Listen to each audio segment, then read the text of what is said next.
ನಮಸ್ತೆ ಫ್ರೆಂಡ್ಸ್, ಎಲ್ಲರೂ ಹೇಗಿದ್ದೀರಾ? ಬನ್ನಿ ಇವಾಗ ಒಂದು ಒಳ್ಳೆ ಫಿಲ್ಟರ್ ಕಾಫಿ ಮಾಡ್ಕೊಳ್ಳೋಣ. ನನ್ನ ರೂಟೀನ್ ಶುರುವಾಗೋದೇ ಬೆಳಗ್ಗೆ ಫಸ್ಟು ಕಾಫಿ ಮಾಡ್ಕೊಂಡು ಕುಡಿದ್ಮೇಲೆ. ಕೆಲವರು ಕಮೆಂಟಲ್ಲಿ ಕೇಳಿದ್ರಿ ಡಿಕಾಕ್ಷನ್ಗೆ ನೀವು ಯಾವುದು ಮಿಷಿನ್ ಬೆಳೆಸ್ತಾ ಇದ್ದೀರಾ ಮೇಡಮ್ ಅಂತ. ನಾನು ಡಿಕಾಕ್ಷನ್ ಮಾಡ್ಕೊಡೋದಕ್ಕೆ ಇಲ್ಲಿ ಪ್ರೀತಿ ಕಾಫಿ ಮೇಕರು ಯೂಸ್ ಮಾಡ್ತೀನಿ. ಇದು ಸುಮಾರು ಒಂದು 5 ವರ್ಷ ಆಗಿದೆ ತಗೊಂಡು, ಚೆನ್ನಾಗಿ ಬಾಳಿಕೆ ಬಂದಿದೆ. ಒಂದು 5 ಸ್ಪೂನು ಈ ಮೇಲ್ಗಡೆ ಕಪ್ ಕೊಟ್ಟಿದ್ದಾರಲ್ಲ ಅದರಲ್ಲಿ ಹಾಕೋಬೇಕು.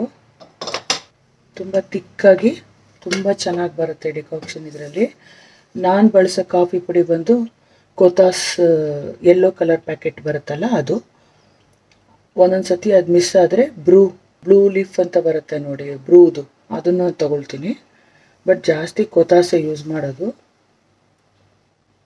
ಇದರಲ್ಲಿ 80% ಕಾಫಿ ಮತ್ತು 20% ಚಿಕೋರಿ ಇರುತ್ತೆ. ಚೆನ್ನಾಗಿ ಬರುತ್ತೆ ಡಿಕಾಕ್ಷನು. ಮೇಲೆ ಇಲ್ಲಿ ಮಾರ್ಕಿಂಗ್ ಕೊಟ್ಟಿದ್ದಾರೆ, ಆ ಮಾರ್ಕಿಂಗ್ವರೆಗೂ ನೀರು ಹಾಕಬೇಕು.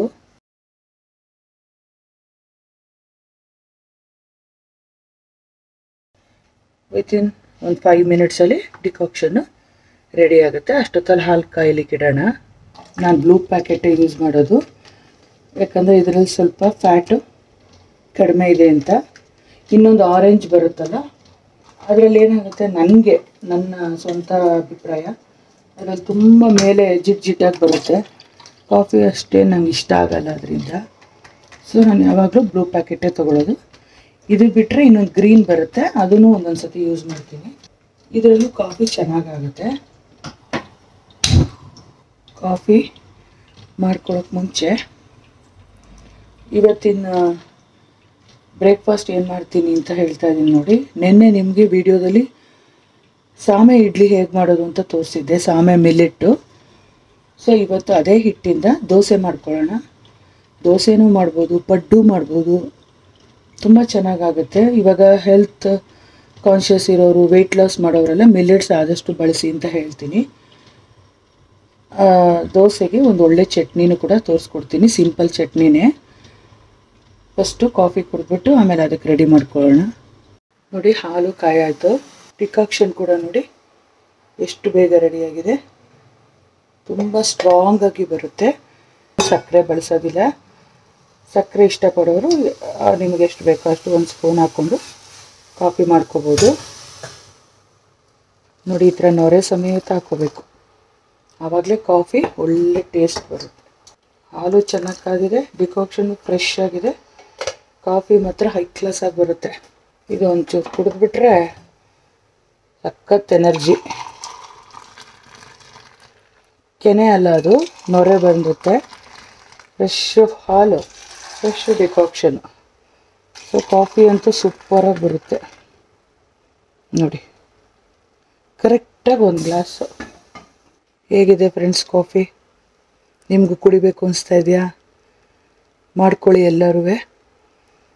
ಇವಾಗ ಕಾಫಿ ಕುಡಿದ್ಬಿಟ್ಟು ಲಂಚ್ ಬಾಕ್ಸ್ಗೆ ಮತ್ತು ಬ್ರೇಕ್ಫಾಸ್ಟು ಎಲ್ಲ ಏನು ಮಾಡ್ತಾಯಿದ್ದೀನಿ ಅಂತ ತೋರಿಸ್ಕೊಡ್ತೀನಿ. ಲಂಚ್ ಬಾಕ್ಸ್ಗೆ ಜೀರಿಗೆ ಮೆಣಸಿನ ಅನ್ನ ಮಾಡ್ತಾಯಿದ್ದೀನಿ. ಕುಕ್ಕರಲ್ಲೇ ಮಾಡ್ಕೊಳ್ಳೋಣ. ಇದಕ್ಕೆ ಏನೇನು ಪದಾರ್ಥ ಹಾಕ್ತೀನಿ ಅಂತ ನೋಡ್ಕೊಳ್ಳಿ. ಮೊದಲು 1 ಟೇಬಲ್ ಸ್ಪೂನಷ್ಟು ಕಡಲೆಕಾಯಿ ಎಣ್ಣೆ ಹಾಕ್ಕೊಳ್ತಾ ಇದ್ದೀನಿ. ನೀವು ಯಾವ ಎಣ್ಣೆ ಬಳಸ್ತೀರೋ ಅದನ್ನೇ ಹಾಕ್ಕೊಳ್ಳಿ.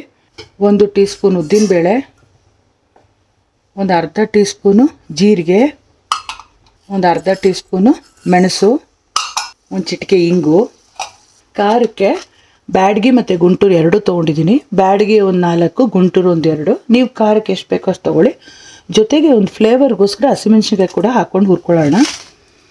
ತುಂಬ ಚೆನ್ನಾಗಿರುತ್ತೆ ಈ ಜೀರಿಗೆ ಮೆಣಸಿನನ್ನ. ಇವಾಗ ಹುರಿತಾ ಇರ್ಬೇಕಾದ್ರೆ ಘಮ ಬರ್ತಾ ಇರುತ್ತೆ ಮೆಣಸು ಜೀರಿಗೆದು. ಆದಷ್ಟು ಈ ಥರ ಮೆಣಸು ಜೀರಿಗೆ ಅದೆಲ್ಲ ಬಳಸ್ಕೊಂಡ್ರೆ ತುಂಬ ರುಚಿಯಾಗೂ ಇರುತ್ತೆ, ಆರೋಗ್ಯಕ್ಕೂ ಒಳ್ಳೆಯದು. ಒಂದು ಅರ್ಧ ಇಂಚಷ್ಟು ಶುಂಠಿ ಹಾಕೊಳ್ಳೋಣ ಹುರಿಯೋಕ್ಕೇನೆ. ಇದೆಲ್ಲ ಹೊಂಬಣ್ಣ ಬರೋವರೆಗೂ ಹುರ್ಕೋಬೇಕು. ನೋಡಿ ಹೊಂಬಣ್ಣ ಬರೋವರೆಗೂ ಹುರಿದಿದ್ದೀನಿ. ಇನ್ನೇನು ಆಫ್ ಮಾಡೋಕ್ಕೆ ಮುಂಚೆ ಫ್ರೆಶ್ ಆಗಿರೋ ಒಂದು ಕಡ್ಡಿ ಕರ್ಬೇವಿನ ಸೊಪ್ಪು ಹಾಕ್ಕೊಳ್ಳಿ. ಮತ್ತು ಒಂದು ಅರ್ಧ ಬಟ್ಲಷ್ಟು ಒಣ ಕೊಬ್ಬರಿ ತುರಿ. ಇದಕ್ಕೆ ತೆಂಗಿನಕಾಯಿ ಕೂಡ ಹಾಕ್ಬೋದು, ಬಟ್ ಕೊಬ್ಬರಿ ಹಾಕಿದ್ರೆ ಭಾಳ ರುಚಿಯಾಗಿರುತ್ತೆ. ಇದನ್ನು ನೀರು ಹಾಕಿ ಪೇಸ್ಟ್ ಮಾಡೋ ಅವಶ್ಯಕತೆ ಇಲ್ಲ. ಕೋರ್ಸಾಗಿ ಪೌಡ್ರ್ ಮಾಡ್ಕೋಬೇಕು. ಸಣ್ಣ ಜಾರಲ್ಲಿ ಮಾಡ್ಕೊಳ್ಳಿ, ತುಂಬ ಚೆನ್ನಾಗಿ ಕೋರ್ಸ್ ಪೌಡ್ರ್ ಆಗುತ್ತೆ. ದೊಡ್ಡ ಜಾರಲ್ಲಿ ಹಾಕಿದ್ರೆ ಅಷ್ಟು ಕೆಲವೊಂದು ಸತಿ ನುರಿಯೋದಿಲ್ಲ. ಇದಕ್ಕೆ ಇಷ್ಟೇ ಪೌಡ್ರು ಹಾಕಿ ಅನ್ನ ಥರ ಕಲಿಸ್ಕೋಬೋದು. ಬಟ್ ನಾನು ನಮ್ಮನೇಲಿ ಸ್ವಲ್ಪ ತರಕಾರಿಗಳೆಲ್ಲ ಉಳಿದಿದೆ, ಅದರಲ್ಲದೆ ಡಬಲ್ ಬೀನ್ಸ್ ಬೇರೆ ಮನೇಲಿ ಸ್ವಲ್ಪ ಇತ್ತು. ಸೊ ನಾನು ತರಕಾರಿನೂ ಹಾಕಿ ಡಬಲ್ ಬೀನ್ಸು ಹಾಕಿ ಈ ಜೀರಿಗೆ ಮೆಣಸಿನ ಅನ್ನ ಮಾಡ್ತಾಯಿದ್ದೀನಿ. ತರಕಾರಿ ಇದ್ದವ್ರು ಹಾಕೋಬೋದು, ತರಕಾರಿ ಬೇಡ ಅಂದರೆ ಬರೀ ಇಷ್ಟನ್ನೇ ಕೋರ್ಸ್ ಪೌಡ್ರ್ ಮಾಡಿ ಅನ್ನಕ್ಕೆ ಬೆರೆಸ್ಕೊಂಡು ಬಾತು ತಿನ್ಬೋದು. ಎರಡೂ ತುಂಬ ರುಚಿಯಾಗಿರುತ್ತೆ. ಇದು ತಣ್ಣಗಾದ್ಮೇಲೆ ಪೌಡ್ರ್ ಮಾಡ್ಕೊಂಬರೋಣ. ಕುಕ್ಕರ್ ಇಟ್ಟಿದ್ದೀನಿ. ಈಗ ಇದಕ್ಕೆ ಒಂದು 2 ಟೇಬಲ್ ಸ್ಪೂನಷ್ಟು ಕಡಲೆಕಾಯಿ ಎಣ್ಣೆ ಹಾಕ್ತಾಯಿದ್ದೀನಿ. ಮತ್ತು 1 ಟೀ ಸ್ಪೂನಷ್ಟು ತುಪ್ಪನೂ ಸೇರಿಸೋಣ. ತುಪ್ಪ ಮತ್ತು ಎಣ್ಣೆ ಎರಡು ಒಳ್ಳೆ ಘಮ ಕೊಡುತ್ತೆ. ಎಣ್ಣೆ ಕಾದಿದೆ. ಒಂದು ಅರ್ಧ ಟೀ ಸ್ಪೂನಷ್ಟು ಸಾಸಿವೆ, ಒಂದು ಅರ್ಧ ಟೀ ಸ್ಪೂನ್ ಕಡಲೆಬೇಳೆ, ಒಂದು ಅರ್ಧ ಟೀ ಸ್ಪೂನು ಉದ್ದಿನಬೇಳೆ. ಕಡಲೆಬೇಳೆ ಉದ್ದಿನಬೇಳೆ ಎಲ್ಲ ಹೆಚ್ಚು ಕಮ್ಮಿ ಹಾಕ್ಕೊಂಡ್ರು ನಡೆಯುತ್ತೆ, ಏನು ತೊಂದರೆ ಇಲ್ಲ. ಅದಕ್ಕೇನು ಪಕ್ಕ ಅಳತೆ ಏನಿಲ್ಲ, ನೋಡ್ಕೊತ ಹಾಕ್ಬೋದು. ನಾನು ಹೇಳ್ದಂಗೆ ತರಕಾರಿಗಳು ನಿಮ್ಮ ಮನೇಲಿ ಯಾವುದಿದೆಯೋ ಅದನ್ನು ಹಾಕ್ಬೋದು. ತರಕಾರಿ ಇಲ್ಲದೆ ಕೂಡ ಈ ಬಾತನ್ನು ಮಾಡ್ಬೋದು. ನೋಡಿ, ಈರುಳ್ಳಿ, ಕರ್ಬೇವಿನ ಸೊಪ್ಪು, ಬಟಾಣಿ, ಟೊಮೆಟೊ, ಸೀಮೆ ಬದನೆಕಾಯಿ, ಡಬಲ್ ಬೀನ್ಸು, ಆಲೂಗೆಡ್ಡೆ, ಕ್ಯಾರೆಟ್ ಎಲ್ಲ ಒಂದು ಅರ್ಧ ಕ್ಯಾರೆಟ್ ಹಾಕಿದ್ದೀನಿ ಅಷ್ಟೇ. ಇದು ಸಣ್ಣ ಆಲೂಗೆಡ್ಡೆ, ಒಂದು 1/4 ಬಟ್ಲಷ್ಟು ರಾತ್ರಿನೇ ನೆನೆಸಿ, ಬಟಾಣಿ, ಸೀಮೆ ಬದನೆಕಾಯಿ ಒಂದು ಅರ್ಧ, ಟೊಮೆಟೊ ಒಂದು, ಎಲ್ಲ ಹಾಕಿ ಇವಾಗ ಸ್ವಲ್ಪ ಉಪ್ಪು ಹಾಕಿ ಫ್ರೈ ಮಾಡೋಣ. ನಾನಿಲ್ಲಿ ಪಿಂಕ್ ಸಾಲ್ಟ್ ಬಳಸ್ತಾ ಇದ್ದೀನಿ. ಈ ಡಬಲ್ ಬೀನ್ಸ್ ಹಾಕಿರೋದ್ರಿಂದ ಟೇಸ್ಟ್ ಅಂತೂ ತುಂಬ ಚೆನ್ನಾಗಿರುತ್ತೆ. ನೋಡಿ, ಮಿಕ್ಸಿ ಜಾರಲ್ಲಿ ಹುರಿದಿದ್ವಲ್ಲ ಅದೆಲ್ಲ ಕೋರ್ಸಾಗಿ ಪುಡಿ ಮಾಡ್ಕೊಂಡ್ಬಂದಿದ್ದೀನಿ. ಪಲ್ಸ್ ಕಡೆ ಹಾಕ್ಕೊಳ್ಳಿ, ತುಂಬ ಚೆನ್ನಾಗಾಗುತ್ತೆ. ಇವಾಗ ಈ ತರಕಾರಿ ಫ್ರೈ ಆಗ್ತಿದೆ ಅಲ್ವಾ, ಈ ಪುಡಿನೂ ಕೂಡ ಸೇರಿಸ್ಕೊಳ್ಳೋಣ. ನಾನಿವತ್ತು ರಾಜಮುಡಿ ಅಕ್ಕಿಲಿ ಮಾಡ್ತಾಯಿರೋದು ಈ ಜೀರಿಗೆ ಮೆಣಸಿನ ಅನ್ನನ. ನೀವು ಮಾಮೂಲಿ ನೀವು ಮನೆಗೆ ಏನು ಬಳಸ್ತೀರೋ ಆ ಅಕ್ಕಿಲೇ ಮಾಡ್ಕೋಬೋದು. ಇದಕ್ಕೇನು ಪರ್ಟಿಕ್ಯುಲರಾಗಿದೆ ಅದು ಅಂತಿಲ್ಲ. ಬಟ್ ನಾನು ಮನೇಲಿ ರಾಜಮುಡಿ ಬಳಸೋದ್ರಿಂದ ಆ ಅಕ್ಕಿಲೇ ಮಾಡಿ ತೋರಿಸ್ತಾ ಇದ್ದೀನಿ. ನನ್ನ ವೀಡಿಯೋಲಿ ನೀವು ನೋಡಿರ್ಬೋದು, ಆದಷ್ಟು ಡಯಟ್ ರೆಸಿಪಿಗಳು ಮಿಲ್ಲೆಟ್ಸು ಬಳಸಿನೇ ಮಾಡೋದು. ನಮಗಿವಾಗ ರೂಢಿ ಆಗಿಬಿಟ್ಟಿದೆ ಈ ರಾಜಮುಡಿ ಮತ್ತು ಮಿಲ್ಲೆಟ್ಸ್ಗಳು ಬಳಸಿ. ನೋಡಿ, 1 ಲೋಟ ರಾಜಮುಡಿ ಅಕ್ಕಿ ತೊಗೊಂಡಿದ್ದೀನಿ. ಸ್ವಲ್ಪ ದೊಡ್ಡ ಗ್ಲಾಸಲ್ಲಿ ತೊಗೊಂಡಿದ್ದೀನಿ. ಇದಕ್ಕೆ 2 ಗ್ಲಾಸು ನೀರು. ಮಾಮೂಲಿ ನೀವು ವೈಟ್ ರೈಸ್ ಮಾಡ್ತೀರಲ್ಲ ಅದೇ ಥರನೇ ಇದುವೆ, ಇದೇನು ವ್ಯತ್ಯಾಸ ಇಲ್ಲ. ಬಟ್ ಏನಂದರೆ ಮಾಡೋಕ್ಕೆ ಒಂದು ಅರ್ಧ ಗಂಟೆ ಮುಂಚೆ ನೆನೆಸ್ಬೇಕಾಗತ್ತೆ. ಆಲ್ರೆಡಿ ತರಕಾರಿ ಬೇಯಬೇಕಾದ್ರೆ ಸ್ವಲ್ಪ ಉಪ್ಪು ಹಾಕಿದ್ದೀನಲ್ವ, ಈಗ ಅನ್ನಕ್ಕೆ ಸ್ವಲ್ಪ ಉಪ್ಪು ಸೇರಿಸ್ಬಿಟ್ಟು ಒಂದು ಕುದಿ ಬಂದಮೇಲೆ ಲಿಡ್ ಮುಚ್ಚಿ ಒಂದು 2 ರಿಂದ 3 ವಿಷಲ್ ಕೂಗಿಸ್ಕೊಂಡ್ರೆ ಜೀರಿಗೆ ಮೆಣಸಿನ ಅನ್ನ ರೆಡಿ ಆಗುತ್ತೆ. ಇದೆಲ್ಲ ಲಂಚ್ ಬಾಕ್ಸ್ಗೆ ಕೊಟ್ಟು ಕಳ್ಸೋಕ್ಕೆ ತುಂಬ ಅನುಕೂಲವಾಗಿರುತ್ತೆ. ಈ ಅನ್ನ ಸಾರು ಸಾಂಬಾರು ಆ ಥರದಲ್ಲಿ ನೀವು ಲಂಚ್ ಬಾಕ್ಸ್ ಕಳಿಸಿದ್ರೆ ಮಧ್ಯಾಹ್ನ ತಿನ್ನೋಷ್ಟೊತ್ತಲ್ಲಿ ಒಂದೊಂಥರ ತುಂಬ ಡ್ರೈ ಆಗಿಬಿಟ್ಟಿರುತ್ತೆ.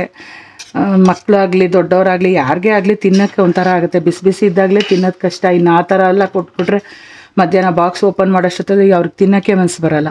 ಅಟ್ಲೀಸ್ಟ್ ಈ ಥರ ಕಲಸಿದ ಅನ್ನಗಳು ಬಾತುಗಳೆಲ್ಲ ಕೊಟ್ಟರೆ ಸ್ವಲ್ಪ ಇರೋದ್ರಲ್ಲಿ ಬೆಟ್ರು. ಯಾವುದೇ ಆಗಲಿ ಬಿಸಿಯಾಗಿ ತಿನ್ನೋದಕ್ಕೂ ಬಾಕ್ಸ್ಗೆ ಹಾಕಿ ಮಧ್ಯಾಹ್ನ ತಿನ್ನೋದಕ್ಕೂ ವ್ಯತ್ಯಾಸ ಇರುತ್ತೆ. ಬಟ್ ಏನು ಮಾಡೋಕ್ಕಾಗಲ್ಲ, ಅನ್ಅವಾಯ್ಡಬಲ್ಲು, ಕೊಟ್ಟು ಕಳಿಸ್ಬೇಕಾಗತ್ತಲ್ವ. ಇರೋದ್ರಲ್ಲಿ ಸ್ವಲ್ಪ ತಿನ್ನೋಕ್ಕಾಗೋ ಥರ ಮಾಡಿ ಕಳಿಸಿದ್ರೆ ಅವರು ತಿಂದ್ಕೊಂಡು ಬರ್ತಾರೆ. ನೀವು ಈ ಕುಕ್ಕರ್ ಲಿಡ್ ಮುಚ್ಚೋಕ್ಕೆ ಮುಂಚೆ ಉಪ್ಪು ಖಾರ ಎಲ್ಲ ಸರಿ ಇದೆಯಾ ನೋಡ್ಕೊಳ್ಳಿ. ಖಾರ ಬೇಕು ಅಂತಂದರೆ ಒಂದು ಅರ್ಧ ಟೀ ಸ್ಪೂನು ಅಚ್ಕಾರದ ಪುಡಿನೋ ಇಲ್ಲ ಮೆಣಸಿನ್ಕಾಯಿ 2 ಪೀಸ್ ಹಾಕ್ಬೋದು. ಉಪ್ಪು ಬೇಕಂದ್ರೂ ಸೇರಿಸ್ಕೋಬೋದು. ನೋಡಿ, ಚೆನ್ನಾಗಿ ಕುದಿ ಬರ್ತಾಯಿದೆ. ಈ ಸ್ಟೇಜಲ್ಲಿ ಲಿಡ್ ಮುಚ್ಚಿ ವಿಜಿಲ್ ಹಾಕೊಳ್ಳೋಣ. ಸಾಫ್ಟಾಗಿ ಆಗಬೇಕು ಅಂದರೆ ಒಂದು 4-5 ವಿಜಿಲ್ ಕೂಗಿಸ್ಕೊಳ್ಳಿ. ಸ್ವಲ್ಪ ಉದುದ್ರಾಗಬೇಕು ಅಂತಂದರೆ ನೀರು ಸ್ವಲ್ಪ ಕಡಿಮೆ ಇಟ್ಟು ಒಂದು 2 ವಿಜಿಲ್ ಹಾಕಿಸ್ಕೊಂಡ್ರೆ ಸಾಕು. ತುಂಬ ಚೆನ್ನಾಗಾಗುತ್ತೆ. ಎಲ್ಲ ನಮ್ಮ ಮಿಕ್ಸ್ ಆ್ಯಂಡ್ ಮ್ಯಾಚ್, ಇವಾಗ ಹೇಗೆ ಬಟ್ಟೆಗಳಲ್ಲಿ ಮಿಕ್ಸ್ ಆ್ಯಂಡ್ ಮ್ಯಾಚ್ ಮಾಡ್ಕೊಳ್ತೀವೋ ಅಷ್ಟೇ ಈ ಬಾತಲ್ಲಾಗಲಿ ಇಲ್ಲ ಯಾವುದೇ ಬೇರೆ ಯಾವುದೇ ರೆಸಿಪಿ ಮಾಡಬೇಕಾದ್ರೂ ಇರೋದೇ ಸ್ವಲ್ಪ ಸಾಂಬಾರು ಪದಾರ್ಥಗಳು, ಜೀರಿಗೆ ಮೆಣಸು ಮೆಂತ್ಯ ಆ ಥರ ಎಲ್ಲ ಮಿಕ್ಸ್ ಆ್ಯಂಡ್ ಮ್ಯಾಚು ಅಷ್ಟೇ. ಒಂದು ದಿವಸ ಮಾಡೋದು ಚೆನ್ನಾಗಿ ಬಂತು ಅಂತಂದರೆ ಮತ್ತೆ ಮತ್ತೆ ಮಾಡ್ಕೊಳ್ಳೋದು. ನಾವು ಮಾಡೋ ಕಾಂಬಿನೇಷನಲ್ಲಿ ಏನಾದ್ರು ರುಚಿ ಚೆನ್ನಾಗಿರಲಿಲ್ಲ ಅಂತಂದರೆ ಬಿಟ್ಬಿಡೋದು. ಇದು ಹಾಕಿದ್ರೆ ಇದು ಚೆನ್ನಾಗಿ ಬರಲ್ಲ ಅಂತ ಗೊತ್ತಾಗುತ್ತೆ ಅಷ್ಟೇ. ಅಡುಗೆ ಏನು ದೊಡ್ಡ ಒಂದು ಬ್ರಹ್ಮವಿದ್ಯೆ ಅಲ್ಲ, ಎಲ್ಲ ಮಾಡ್ತಾ ಮಾಡ್ತಾನೆ ಬರೋದು. ಯಾವುದನ್ನು ಹೀಗೆ ಹಾಕಬೇಕು ಹಾಗೆ ಹಾಕಬೇಕು ಅನ್ನೋದು ಏನು ಇರೋದಿಲ್ಲ. ನಾನು ಹೇಳ್ದಂಗೆ ಫಸ್ಟು ಟ್ರೈ ಮಾಡೋದು ಮಸಾಲ ಪದಾರ್ಥಗಳು ಹಾಕಿ. ರುಚಿ ಚೆನ್ನಾಗಿ ಬಂತು ಅಂದರೆ ಓಹೋ ಇದು ಹಾಕಿದ್ರೆ ಈ ಥರ ಬರುತ್ತೆ ಅಂತ ಗೊತ್ತಾಗುತ್ತೆ. ಚೆನ್ನಾಗಿ ಬರಲಿಲ್ಲ, ಯಾರು ಮನೇಲಿ ಇಷ್ಟಪಡಲಿಲ್ಲ ಅಂದರೆ ಇದನ್ನು ಹಾಕಿದ್ರೆ ಚೆನ್ನಾಗಿ ಬರಲ್ಲ ಅನ್ನೋದು ಒಂದು ಐಡಿಯಾ ಬಂದ್ಬಿಡುತ್ತೆ ಅಷ್ಟೇ. ಚಟ್ನಿ ಮಾಡ್ಕೊಳ್ಳೋದಕ್ಕೆ 1 ಹಿಡಿ ಕೊತ್ತಂಬರಿ ಸೊಪ್ಪು, 1 ಹಿಡಿ ಪುದೀನ ಸೊಪ್ಪು ಕ್ಲೀನಾಗಿ ತೊಳೆದ್ಬಿಟ್ಟು ಹಾಕ್ಕೊಳ್ಳಿ, ಯಾಕಂದರೆ ತುಂಬ ಮಣ್ಣಿರುತ್ತೆ. ಫ್ರೆಶ್ ಆಗಿರೋ 1 ಕಡ್ಡಿ ಕರಿಬೇವು, 1 ಬಟ್ಲಷ್ಟು ಫ್ರೆಶ್ ಆಗಿ ತುರಿದಿರೋ ತೆಂಗಿನಕಾಯಿ ತುರಿ, 1 ಅರ್ಧ ಬಟ್ಲಷ್ಟು ಹುರ್ಗಡ್ಲೆ, ಒಂದೇ 1 ಸಣ್ಣ ಈರುಳ್ಳಿ, 1 ಇಂಚು ಶುಂಠಿ, 1 ಚಿಟಿಕೆ ಬೆಲ್ಲ ಹಾಕ್ತೀನಿ. ಬೆಲ್ಲ ಆಪ್ಷನಲ್ಲು, ಇಷ್ಟಪಟ್ಟವ್ರು ಹಾಕ್ಕೊಳ್ಳಿ. ಬಟ್ ಬೆಲ್ಲ ಹಾಕಿದ್ರೆ ಚಟ್ನಿ ಟೇಸ್ಟ್ ತುಂಬ ಚೆನ್ನಾಗಿ ಬರುತ್ತೆ. ರುಚಿಗೆ ತಕ್ಕಷ್ಟು ಉಪ್ಪು, ನೆನೆಸಿರೋ ಹುಣಸೆ ಹಣ್ಣು ಒಂದು ಸ್ವಲ್ಪ, ಉಪ್ಪು ಹುಳಿ ಬೆಲ್ಲ ತುಂಬ ಚೆನ್ನಾಗಿರುತ್ತೆ ಟೇಸ್ಟು. ಈ ಚಟ್ನಿಗಳೆಲ್ಲ ಸ್ವಲ್ಪ ಕೋರ್ಸಾಗಿ ರುಬ್ಕೋಬೇಕು, ತುಂಬ ನುಣ್ಣಗೆ ಪೇಸ್ಟ್ ಮಾಡಬಾರ್ದು. 1 ಚಿಟಿಕೆ ಇಂಗು ಕೂಡ ಹಾಕ್ಕೊಳ್ಳೋಣ. ಇಂಗಿನ ಘಮನೇ ತುಂಬ ಚೆನ್ನಾಗಿರುತ್ತೆ. ನಾನಂತೂ ಇಂಗಿಲ್ಲದೆ ಯಾವ ಅಡುಗೆನೂ ಮಾಡೋದಿಲ್ಲ, ಅಷ್ಟು ಇಷ್ಟ ನನಗೆ ಇಂಗು ಸ್ಮೆಲ್ಲು. ಮತ್ತು ಡೈಜೆಷನ್ಗೆ ತುಂಬ ಹೆಲ್ಪ್ ಮಾಡುತ್ತೆ. ಇವಾಗ ರುಬ್ಕೊಂಬರ್ತೀನಿ ನೋಡಿ, ಎಷ್ಟು ಚೆನ್ನಾಗಿ ಕೋರ್ಸಾಗಿ ರುಬ್ಕೊಂಬಂದಿದ್ದೀನಿ. ನೀವು ಪಲ್ಸ್ ಕಡೆ ಹಾಕ್ಕೊಂಡ್ರೇ ಸಾಕು, ಈ ಥರ ಆಗುತ್ತೆ. ನಾನು ಆ್ಯಕ್ಚುಲಿ ಇಲ್ಲಿ ಮಾಡ್ತಾ ಇರೋದು ದೋಸೆಗೆ. ಲಂಚ್ ಬಾಕ್ಸ್ಗೆ ನಾನು ಮೆಣಸು ಜೀರಿಗೆ ಅನ್ನ ಕಲಿಸಿದ್ದೀನಲ್ವ, ಅಂದರೆ ಬಾತ್ ಥರ ಮಾಡಿದ್ದೀನಲ್ಲ, ಅದಕ್ಕೂ ಕೂಡ ಇದನ್ನು ಕಾಂಬಿನೇಷನ್ ಆಗಿ ಬಳಸ್ಬೋದು.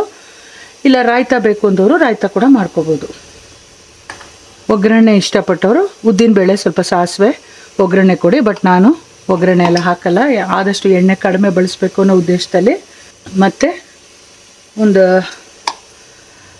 ಇದಕ್ಕೆ ಇನ್ನೊಂದು ಟಿಪ್ಸ್ ಹೇಳಬೇಕು ಅಂತಂದರೆ, ಇದೇ ಇವಾಗ ಇಡ್ಲಿಗೆ ಮಾಡಿದರೆ ನೀವು ಇದಕ್ಕೆ ಸ್ವಲ್ಪ ಚೆನ್ನಾಗಿ ನೀರು ಹಾಕ್ಕೊಂಡು ತೆಳುವಾಗಿ ಮಾಡ್ಕೋಬೋದು ಚಟ್ನಿ. ದೋಸೆಗೆ ಮಾಡ್ತಾ ಇರೋದ್ರಿಂದ ನಾನು ಈ ಥರ ಗಟ್ಟಿಯಾಗಿ ರುಬ್ಕೊಂಡಿದ್ದೀನಿ. ನಾನು ರುಬ್ಕೋಬೇಕಾದ್ರೆ ಚಟ್ನಿ ಒಂದು 4-5 ಹಸಿಮೆಣ್ಸಿನ್ಕಾಯಿ ಕೂಡ ಹಾಕಿದ್ದೀನಿ. ಮೆಣಸಿನ್ಕಾಯಿ ಹಾಕೋದು ಮಿಸ್ ಆಗಿದೆ. ನೀವು ಖಾರಕ್ಕೆ ಎಷ್ಟು ಬೇಕೋ ಅಷ್ಟು ಹಸಿಮೆಣ್ಸಿನ್ಕಾಯಿ ಕೂಡ ಹಾಕ್ಕೊಂಡು ರುಬ್ಕೊಡಿ, ತುಂಬ ಚೆನ್ನಾಗಾಗುತ್ತೆ ಈ ಚಟ್ನಿ. ಸಿಂಪಲ್ ಚಟ್ನಿ ಬಟ್ ರುಚಿಯಾಗಿರುತ್ತೆ. ನಾನು ಇಡ್ಲಿ ಮಾಡೋದಕ್ಕೆ ಯೂಸ್ ಮಾಡಿದ್ನಲ್ಲ, ಸೇಮ್ ಬ್ಯಾಟರ್ ಇದು. ಇಡ್ಲಿಗೆ ಸ್ವಲ್ಪ ಗಟ್ಟಿಯಾಗಿರುತ್ತೆ ಹಿಟ್ಟು, ದೋಸೆಗೆ ಸ್ವಲ್ಪ ನೀರಾಗಿ ಮಾಡ್ಕೋಬೇಕು, ತೆಳುವಾಗಿರಬೇಕು. ಸೊ ದಟ್ ದೋಸೆ ಸ್ಪ್ರೆಡ್ ಮಾಡೋಕ್ಕೆ ಈಸಿ ಆಗುತ್ತೆ. ಕನ್ಸಿಸ್ಟೆನ್ಸಿ ಅಡ್ಜಸ್ಟ್ ಮಾಡ್ಕೊಳ್ಳಿ ನೀರು ಹಾಕಿ. ಸೇಮ್ ಇದೇ ಹಿಟ್ಟಲ್ಲಿ ಪಡ್ಡು ಕೂಡ ಮಾಡ್ಕೋಬೋದು. ಈರುಳ್ಳಿ, ಕೊತ್ತಂಬರಿ ಸೊಪ್ಪು, ಕಡಲೆಬೇಳೆ, ಉದ್ದಿನಬೇಳೆ ಎಲ್ಲ ಒಗ್ಗರಣೆ ಹಾಕಿ ಮಾಡ್ಕೋಬೋದು. ಅದು ಒಂದು ದಿವಸ ತೋರಿಸ್ತೀನಿ ನೋಡಿ. ಈ ಥರ ಮಾಡಿಕೊಂಡ್ರೆ ಸಾಕು. ನೋಡಿ ಎಷ್ಟು ಚೆನ್ನಾಗಿ ಸೂಪರಾಗಿ ಸ್ಪ್ರೆಡ್ ಮಾಡ್ಬೋದು ದೋಸೆನ.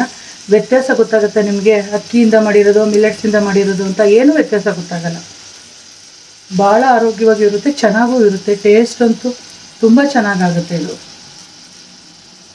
ಎಷ್ಟು ದೊಡ್ಡದು ಬೇಕಾದ್ರೂ ಮಾಡ್ಕೋಬೋದು, ಈಸಿಯಾಗಿ ಸ್ಪ್ರೆಡ್ ಮಾಡೋಕ್ಕೆ ಬರುತ್ತೆ. ಇದು ಯಾರಿಗೂ ಗೊತ್ತಾಗಲ್ಲ ಇದು ಮಿಲೆಟ್ಸಿಂದ ಮಾಡಿದ್ದೀರಾ ಅಂತ. ಇದನ್ನೇನು 2 ಕಡೆ ಬೇಯಿಸೋ ಅವಶ್ಯಕತೆ ಇಲ್ಲ, ಬೇಕು ಅಂದವರು ಮಾಡ್ಕೋಬೋದು. ನೋಡಿ ಏನು ಮಸಾಲೆ ದೋಸೆಗಿಂತ ಸೂಪರಾಗಿ ಬರುತ್ತೆ. ಕಲರ್ ನೋಡಿ. ಇದಕ್ಕೆ ಒಂದು ಒಳ್ಳೆ ಆಲೂಗೆಡ್ಡೆ ಪಲ್ಯ ಮಾಡಿಬಿಟ್ರೆ ಮಸಾಲೆ ದೋಸೆ ರೆಡಿ. ಸಾಮೆ ಮಿಲೆಟ್ ದೋಸೆ ನೋಡಿ, ಇದು ಎಷ್ಟು ಚೆನ್ನಾಗಿ ಬರುತ್ತೆ ಅಂದರೆ ನಾನು ಹೇಳೋದಲ್ಲ, ನೀವು ಮಾಡಿಬಿಟ್ಟು ತಿಂದು ನನಗೆ ಹೇಳಿ ಕಮೆಂಟ್ಸಲ್ಲಿ ಹೇಗೆ ಬರುತ್ತೆ ಅಂತ. ಇದಕ್ಕೆ ನಾನು ಇವಾಗ ರುಬ್ಬಿರೋ ಚಟ್ನಿ ಹಾಕ್ಕೊಂಡು ಬ್ರೇಕ್ಫಾಸ್ಟ್ಗೆ ತಿನ್ಬೋದು. ಅಷ್ಟು ರುಚಿಯಾಗಿರುತ್ತೆ. ಒಬ್ಬೊಬ್ಬರು 3-4 ದೋಸೆ ತಿನ್ಬೋದು, ಅಷ್ಟು ಚೆನ್ನಾಗಿರುತ್ತೆ. ಓಕೆನಾ ಫ್ರೆಂಡ್ಸ್? ಕುಕ್ಕರ್ದು ವಿಜಿಲ್ ತೆಗಿತಾ ಇದ್ದೀನಿ. ಕಂಪ್ಲೀಟಾಗಿ ಕೂಲಾಗಿದೆ. ನೋಡೋಣ ಬನ್ನಿ ಹೇಗಾಗಿದೆ ಅಂತ. ಎಷ್ಟು ಚೆನ್ನಾಗಾಗಿದೆ ನೋಡಿ. ಆಹಾ, ನೋಡ್ತಾ ಇದ್ರೇ ಬಾಯಲ್ಲಿ ನೀರು ಇರುತ್ತೆ. ಇದನ್ನು 1 ಸ್ಪೂನ್ ತುಪ್ಪ ಹಾಕ್ಕೊಂಡು ತಿನ್ನಬೇಕು. ಜೀರಿಗೆ ಮೆಣಸು ಘಮ ಹೆಂಗೆ ಬರ್ತಾ ಇದೆ ಗೊತ್ತಾ, ತುಂಬ ಚೆನ್ನಾಗಿದೆ. ಡಬಲ್ ಬೀನ್ಸ್ ತರಕಾರಿಗಳು ಎಷ್ಟು ಚೆನ್ನಾಗಿ ಆಗಿದೆ ನೋಡಿ. ನಾನು ಹೇಳ್ದಂಗೆ ಇದಕ್ಕೆ ಮೊಸರು ಇಲ್ಲ ರಾಯ್ತನೋ ಹಾಕ್ಕೊಂಡು ಸರ್ವ್ ಮಾಡಿ, ಹಂಗೇನು ತಿನ್ನೋಕ್ಕೂ ತುಂಬ ಚೆನ್ನಾಗಿರುತ್ತೆ. ಇಲ್ಲ ಈ ಥರ ಚಟ್ನಿಗಳು ಮಾಡಿದರೆ ಅದ್ರ ಜೊತೆ ಕೂಡ ನೀವು ಸರ್ವ್ ಮಾಡ್ಬೋದು. ಎಷ್ಟು ಸುಲಭವಾಗಿ ಲಂಚ್ ಬಾಕ್ಸ್ಗೆ ರೆಡಿ ಮಾಡ್ಬೋದು ಅಲ್ವಾ ಫ್ರೆಂಡ್ಸ್. ನೀವೆಲ್ಲ ಮಾಡ್ಕೋತೀರಾ ಅಂದ್ಕೊಂಡಿದ್ದೀನಿ. ಮತ್ತೆ ಬೇರೆ ವಿಡಿಯೋದಲ್ಲಿ ಸಿಗ್ತೀನಿ. ಅಲ್ಲಿವರೆಗೂ ಆರೋಗ್ಯವಾಗಿರೋಣ, ಆರೋಗ್ಯವಾಗಿ ತಿನ್ನೋಣ. Take care, bye, see you.